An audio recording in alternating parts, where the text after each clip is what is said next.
שלום, אני שגיא מרחובות.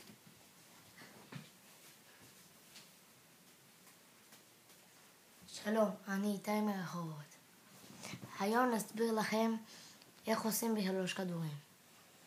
נתחיל.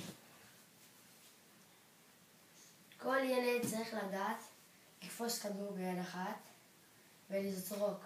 בשתי הידיים לעשות את זה. זורקים ותופסים ביד השנייה. ואחרי זה שזה לא בורח, ושהצלחתם טוב, לאחר כמה פעמים עושים, תסתכלו מה שגיא יראה לכם. כדור אחד וכדור השני. כשהכדור הראשון מגיע לשיא הגובה, אתם זורקים את הכדור השני. שזה יוצא ככה, וגם ביד השנייה. ואחרי זה שתסתכלו את זה בגלל שזה גבוה, תסתכלו טבעי. בתרגיל הראשון עשיתם ככה. זרקתם, תפסתם.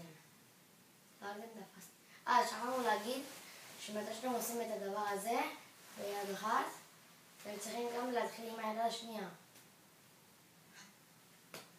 לעשות ב5 או 10 מסירות. זה כמו שעשיתם ככה ותפסתם, רק שעושים 1 ו2.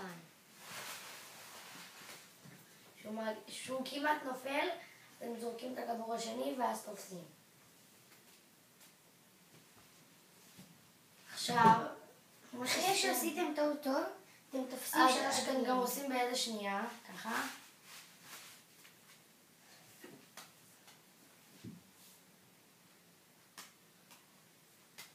ואז שאתם ממש טובים, אתם יכולים גם לעשות תרגיל כזה.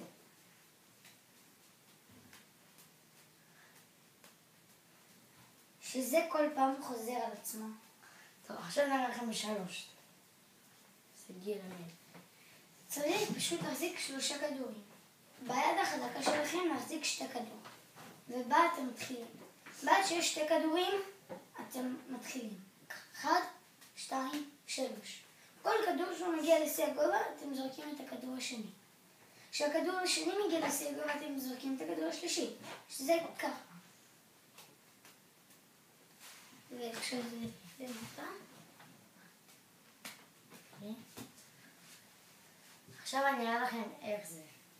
כמו שעשיתם בכדור אחד, שזרקתם ותפסתם, אתם עושים, כמו שעשיתם אתם זורקים.